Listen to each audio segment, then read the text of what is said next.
Hello friends, നമസ്കാരം. നമ്മുടെ Kerala TV സീരിയലിലേക്ക് എല്ലാവർക്കും സ്വാഗതം. അങ്ങനെ നമ്മുടെ കിരൺ പറഞ്ഞ കാര്യങ്ങളെല്ലാം കേട്ട് തൻ്റെ മകള് തൻ്റേതല്ല എന്നുള്ള സത്യം തിരിച്ചറിഞ്ഞു നിൽക്കുന്ന ശാരിക്ക് അത് മനസ്സുകൊണ്ട് ഒരിക്കലും വിശ്വസിക്കാനായിട്ട് പറ്റിയില്ല. പക്ഷെ എന്നിരുന്നാലും അതിൻ്റെ സത്യാവസ്ഥ കണ്ടുപിടിക്കണമെന്നും കിരണിനെയും കല്യാണിയും രണ്ടാക്കാൻ വേണ്ടിയിട്ട് ആ ഒരു ടെസ്റ്റിന് വേണ്ടിയിട്ട് മുടിനാരിഴയുമായിട്ട് പോയി. അങ്ങനെ ശാരിയാണെങ്കിൽ അത് സത്യമാകരുതേ എന്ന് പ്രാർത്ഥിച്ചുകൊണ്ട് ആ ഒരു ടെസ്റ്റും കാര്യങ്ങളൊക്കെ നടത്തി. ഈ സമയത്താണ് നമ്മുടെ മനോഹർ വലയെറിഞ്ഞ് നാട് നീളം മീൻ പിടിക്കാൻ നടക്കുന്നത്. അങ്ങനെ ഇരിക്കുമ്പോഴാണ് നമ്മുടെ മേഘനയെ പൂട്ടാനായിട്ട് ശ്രമിക്കുന്നതും അതിനനുസരിച്ച് കല്യാണിയും കിരണും ഒക്കെ ആശാനെ വീട്ടിൽ വിളിച്ചു വരുത്തുന്നതും. അങ്ങനെ ഇവർ വിളിച്ചു വരുത്തി കഴിഞ്ഞപ്പോഴേക്കും പേടിച്ച് വിറച്ച് വീട്ടിലേക്ക് വന്ന് നമ്മുടെ മനോഹർ സ്വപ്നത്തിൽ പോലും വിചാരിക്കുന്നില്ല താൻ ഇന്നലെ രാത്രി ഫോൺ വിളിച്ചു വെച്ച പെൺകുട്ടി ഇവരുടെ വീട്ടിലാണ് താമസിക്കുന്നത് എന്നുള്ളത്. എന്തായാലും വീട്ടിൽ ചെന്നപ്പോൾ ചായയായിട്ട് വരുന്ന പെണ്ണിനെ കണ്ടപ്പോഴത്തേക്കും മനോഹർ ഇരിക്കുകയും എഴുന്നേൽക്കുകയും കൂടെ ഒരുമിച്ച് ചെയ്തു എന്നുള്ളതാണ് സത്യം. അങ്ങനെ ഞെട്ടി വിറച്ചിങ്ങനെ നിൽക്കുക. എന്താ പറയണ്ടേന്ന് പോലും മനോഹറിന് അറിയില്ല. നീ ഇവിടെ ഇതൊന്നും ഒട്ടും പ്രതീക്ഷിച്ചില്ലല്ലേടാ എന്ന് നമ്മുടെ കിരൺ അന്നേരം ചോദിച്ചേ. അത് പിന്നെ കിരൺ സാറേ, നിനക്ക് ഇത്രയൊക്കെ ആയിട്ടും പഠിക്കാറായില്ലേടാന്നും ചോദിച്ചുകൊണ്ട് ആ പെങ്കൊച്ചിൻ്റെ മുന്നിലിട്ട് എടുത്തിട്ട് ശരിക്കും കോട്ടഞ്ഞു മനോഹറിനെ. മനോഹരാണെങ്കിൽ ഇങ്ങനെ ഉരുകി തീർന്നങ്ങനെ ഇരിക്കുവാണ്. എന്ത് ചെയ്യണമെന്ന് മനുവിനും അറിയില്ല. ആ പെങ്കൊച്ചിൻ്റെ മുന്നിൽ അങ്ങ് തീർന്നു പോയൊരവസ്ഥ. അങ്ങനെ ആ ഒരു വല്ലാത്തൊരു ഇതിലിങ്ങനെ അവിടെ ഇരിക്കുമ്പോൾ കിരണും കല്യാണിയും മേഘനയുടെ മുന്നിൽ വെച്ച് തന്നെ ഇവൻ്റെ ചരിത്രം മുഴുവൻ അങ്ങ് വിളമ്പി. ഇവനാണെങ്കിൽ ഇരുന്നങ്ങ് ഉരുകി ഉരുകി ഉരുകി ഉരുകി മെഴുകുതിരി ഉരുകി തീരുന്നത് പോലെ ഉരുകി തീരുക.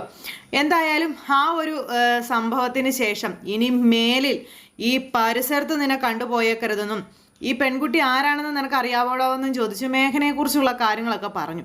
അതൊക്കെ കേട്ട് കഴിഞ്ഞപ്പോഴത്തേക്ക് ആ ഇൻട്രസ്റ്റ് അങ്ങ് പോയി. ഇനിയിപ്പോൾ ഇൻട്രസ്റ്റ് ഉണ്ടായിട്ടും കാര്യമൊന്നുമില്ലേ, ഒരു പൊക്കിയ കേസാണല്ലോ, അതുകൊണ്ട് തന്നെ നടക്കുകയല്ലോ. അങ്ങനെ ഇവനെ ശരിക്കും അവിടെ ഇട്ട് ആട്ടി ചോദിക്കും എന്നൊക്കെ പറയാം എന്നുള്ള രീതിയിലാക്കിയിട്ട് മനോഹരനെ ഇറക്കി വിടുവാണ്. ഇനിയും നിന്റെ നിഴൽ ഒരു പെൺകുട്ടിയുടെ മുന്നിൽ പതിഞ്ഞു എന്ന് അറിഞ്ഞു കഴിഞ്ഞിട്ടുണ്ടെങ്കിൽ നിന്നെ കൊന്നു കളയും എന്നൊക്കെയുള്ള രീതിയിലൊക്കെ സംസാരിച്ചു. അങ്ങനെ ഇതെല്ലാം കഴിഞ്ഞിട്ട് മനോഹർ പോയി. ആകെ നാണക്കേടായിപ്പോയി എന്നൊക്കെ പറഞ്ഞുകൊണ്ട് ഇങ്ങനെ നേരെ വീട്ടിലോട്ട് പോവുക. അപ്പോൾ വീട്ടിലേക്ക് ചെന്ന് കയറുന്നു. അപ്പോൾ ഇവനെപ്പോലെ ഉള്ളവനെയൊക്കെ ശരിക്കും പറഞ്ഞിട്ടുണ്ടെങ്കിൽ വിഷം കൊടുത്ത് കൊല്ലുകയാണ് വേണ്ടതെന്നും പറഞ്ഞുകൊണ്ട് ഇവരന്നേട്ട് അവിടെ, അതായത് കല്യാണിയും കിരണും അതുപോലെ മേഘനയും ഒക്കെ കൂടെ അവിടെ നിന്ന് ഇങ്ങനെ പറഞ്ഞു, ഇവനൊന്നും ജീവിച്ചിരിക്കാൻ, ഈ ഭൂമിക്ക് തന്നെ ഭാരമാണ്, ഇവനൊന്നും ജീവിച്ചിരിക്കാൻ പോലും യോഗ്യതയില്ലാത്തവനാണ് എന്നൊക്കെ പറഞ്ഞ് അങ്ങനെയൊക്കെ. അപ്പോൾ അതൊക്കെ പറഞ്ഞ് ഇവരിങ്ങനെ സംസാരിച്ചുകൊണ്ടിരിക്കുമ്പോഴാണ് മനു വീട്ടിലോട്ട് ചെന്ന് കയറുന്നത്. മനു വീട്ടിലോട്ട് ചെന്ന് കയറിയപ്പം അമ്മയും മോളും അവിടെയുണ്ട്. ആഹാ, ഇതെന്താ മനു ഏട്ടാ ഇത്രയും പെട്ടെന്ന് നടത്തമൊക്കെ കഴിഞ്ഞ് വന്നോന്ന് ചോദിച്ചപ്പം അത് പിന്നെ എനിക്ക് മോളും ഇല്ലാതെ പോകാനൊരു മടി, പിന്നെ തന്നെ നടക്കാൻ തീരെ മനസ്സനുവദിച്ചില്ല, അതുകൊണ്ട് ഞാൻ നടത്തി നിർത്തി ഇങ്ങ് പോന്നെന്ന് പറഞ്ഞു.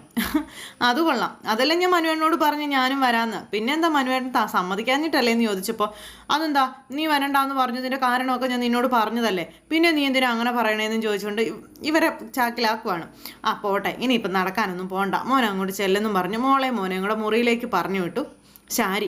എന്തായാലും അങ്ങനെ ആ ഒരു സംഭവം എല്ലാം കഴിഞ്ഞു. അപ്പോഴും ഉള്ളു കിടന്ന് പിടച്ചുകൊണ്ടേ ഇരിക്കുകയാണ് ശാരിയുടെ. കാരണം എത്രയൊക്കെ വലിയ ക്രൂരത ചെയ്തെന്ന് പറഞ്ഞാലും പൊന്നു പോലെ ആ മകൾക്ക് വേണ്ടി എല്ലാം ത്യജിച്ച് ആ മകൾക്ക് വേണ്ടി സകല കൊള്ളരുതായ്മകളും ചെയ്ത് ഇത്രയും കാലം സ്വന്തം കുഞ്ഞായി വളർത്തി വലുതാക്കി മുന്നിൽ തന്നോടൊപ്പമായി നിൽക്കുന്ന സമയത്ത് അത് തൻ്റെ കുഞ്ഞല്ലെന്ന് അറിയുമ്പോൾ ഉണ്ടാകുന്ന ഒരു അവസ്ഥ, അത് വല്ലാത്തൊരു മാനസികാവസ്ഥ തന്നെയാണ്. അങ്ങനെ കാര്യങ്ങളെല്ലാം മനസ്സിലായി കൈവിട്ടിരിക്കുന്ന ഒരു സാഹചര്യം. ഈ സമയത്താണെന്നുണ്ടെങ്കിൽ നമ്മുടെ ശാരിയെ കൂട്ടുകാരി വിളിക്കുമ്പോഴാണെങ്കിൽ കൂട്ടുകാരിയാണെങ്കിലും ഭയങ്കരമായിട്ടാണ് ഇങ്ങനെ വിളിക്കുന്നത്. അപ്പം നീ വാ, റിസൾട്ട് വന്നു, നമുക്ക് കാണാം എന്നും പറഞ്ഞ് വിളിച്ചു.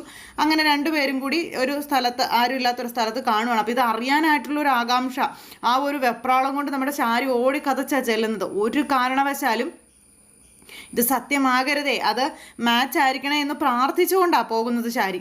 അങ്ങനെ ശാരിതേ പ്രാർത്ഥനയും വഴിപാടും കാര്യങ്ങളും ഒക്കെ ആയിട്ട് അങ്ങോട്ടേക്ക് പോണു. അവിടെ ചെന്ന് കൂട്ടുകാരിയെ കണ്ടു. എന്തായെന്ന് ചോദിച്ചു ഭയങ്കര ഇതായിട്ട് ഇങ്ങനെ ചോദിക്കാം. അപ്പോൾ കൂട്ടുകാരി പറഞ്ഞു, നീ സംശയിച്ചത് ശരിയാണ്, ആ ഒരു റിസൾട്ട് തമ്മിൽ മാച്ചിങ് അല്ല, എന്ത് തമ്മിൽ വ്യത്യാസം ഉണ്ടെന്ന് പറഞ്ഞു. ഇത് കേട്ടപ്പോഴത്തേക്കും ശാരി തകർന്നു പോയില്ലേ, ഭൂമി പിളർന്ന് പാതാളത്തിലേക്ക് പോയാൽ മതി എന്നുള്ളൊരവസ്ഥ. കൂട്ടുകാരിയുടെ മുന്നിൽ നിന്ന് കരയാൻ പറ്റുമോ? ശാരി അങ്ങ് പെട്ടുപോയി. അപ്പോൾ ശാരി സത്യമായിട്ടും നീ ശരിക്കും തന്നെ ചെക്ക് ചെയ്തില്ലേ എന്ന് ചോദിച്ചു. ശരിക്കും ചെക്ക് ചെയ്താ, നീ എന്താ അങ്ങനെ പറയണേന്നൊക്കെ ചോദിച്ചു. കൂട്ടുകാരി അന്നേരത്തേക്ക് ശാരിയോട് ചോദിക്കുക. എന്നിട്ട് ഇവർ തമ്മിൽ സംസാരിച്ചു. ശാരി അവിടെ നിന്ന് പോവുകയാണെന്ന് പറഞ്ഞുകൊണ്ട് പെട്ടെന്ന് അങ്ങ് പോണു. അപ്പോൾ ശാരി അവളതിങ്ങനെ സഹിക്കും എന്നൊക്കെയുള്ള ഒരു ഇതിലിങ്ങനെ പോവുക കേട്ടോ.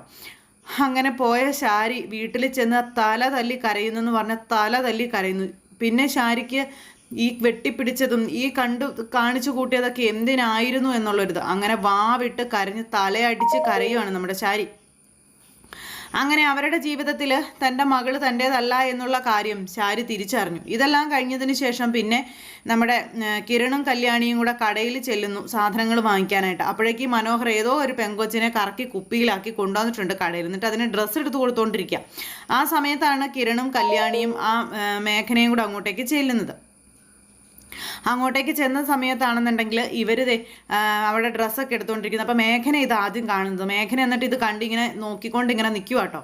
അപ്പോൾ മേഘനയ്ക്ക് ഇത് കണ്ടിട്ട് ഭയങ്കര ദേഷ്യവും സങ്കടവും ഒക്കെ കൂടെ ആയി. ഇങ്ങനെ ഭയങ്കര ഇതായിട്ട് ഇങ്ങനെ നിൽക്കുന്നു. ഈ സമയത്താണെന്നുണ്ടെങ്കിൽ ഇവൻ വലിയ ചിരിയൊക്കെ ചിരിച്ച് ആ പെങ്കൊച്ചിന് ഇത് മാച്ചാണ് അത് മാച്ചാണെന്നൊക്കെ പറഞ്ഞെടുത്ത് കാണിച്ച് ഇങ്ങനെ തിരിഞ്ഞു നോക്കുമ്പോൾ കാണുന്നത് ഇവരെ കണ്ടപ്പോഴത്തേക്കും കിടക്കുന്നു. ഈ ചട്ടിയും കലവും കൂടെ നിലത്ത് ആകെ ഇതായിപ്പോയി.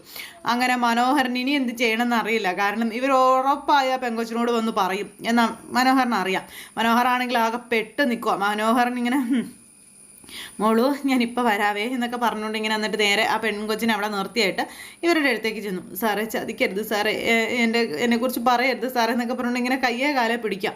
നിന്നോട് ഞാൻ അവസാന താക്കീത് തന്ന് അന്ന് ഇറക്കി വിട്ടതല്ലേടാ, പിന്നെയും നീ എന്തിനാടാ ഇങ്ങനെ ചെയ്യുന്നത് എന്നും ചോദിച്ചുകൊണ്ട് ഇങ്ങനെ ഭയങ്കര ഇതായിട്ട്. അപ്പോഴേക്കും ഇവൻ അവിടെ കിടന്ന് ഉരുണ്ട് കളിക്കാനായിട്ട് തുടങ്ങി. ഇത് ഞാൻ ഞാൻ മേലിൽ ആവർത്തിക്കില്ല സാർ എന്ന് പറഞ്ഞുകൊണ്ട് ഇവൻ കിടന്ന് ഉരുണ്ട് കളിക്കാം.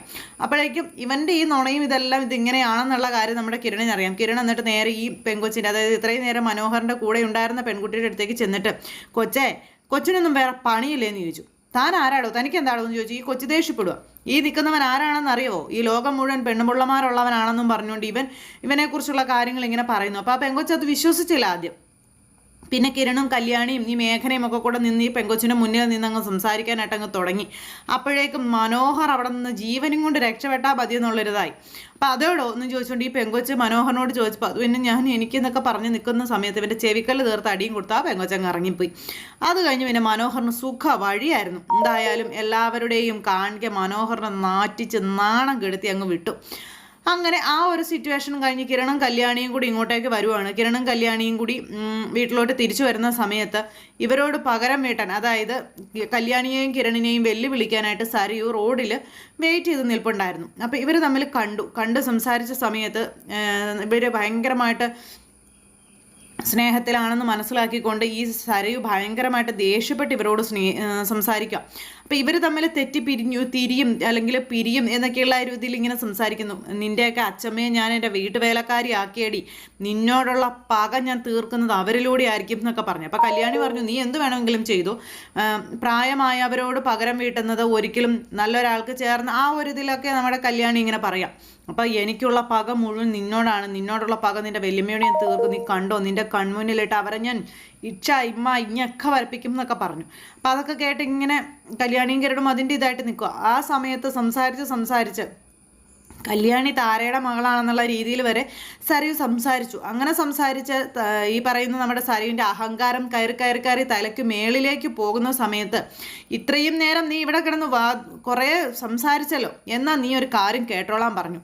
നിൻ്റെ അച്ഛനെന്ന് പറയുന്ന ആള് ബകാസുരൻ തന്നെയാണ്, പക്ഷേ നിൻ്റെ അമ്മ ശാരിയല്ല, അത് താരയ്ക്ക് ജനിച്ചവളാണ് നീ എന്നും പറഞ്ഞുകൊണ്ട് സകല ചരിത്രങ്ങളും നമ്മുടെ സരയുവിൻ്റെ മുന്നിൽ നിന്ന് കല്യാണിയും കിരണും കൂടെ അങ്ങ് പറഞ്ഞു.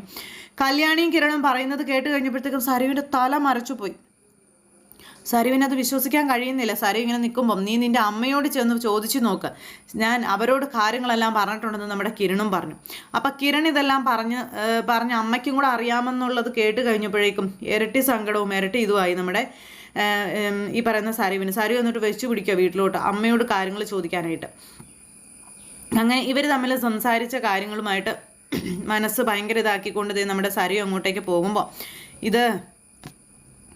ഇതൊക്കെ എവിടെ ചെന്ന് അവസാനിക്കും കിരണേട്ടാ എന്ന് കല്യാണി കിരണിനോട് ചോദിക്കുന്നു. ഇനിയാണ് അവരുടെ യഥാർത്ഥ തകർച്ച തുടങ്ങാൻ പോകുന്നതെന്നും ശാരി എന്തായാലും ഈ ഒരു കാര്യം സത്യമാണെന്ന് അറിഞ്ഞിട്ടുണ്ട്, അല്ലെങ്കിൽ ഇതിനോടകം തന്നെ വെല്ലുവിളികളും കാര്യങ്ങളും ഒക്കെ ആയിട്ട് ശാരി നമ്മുടെ മുന്നിലേക്ക് വന്നേനെ. അത് വരാത്തത് കൊണ്ട് ഉറപ്പിക്കാം അവർ സത്യം അറിഞ്ഞിട്ടുണ്ടെന്ന്.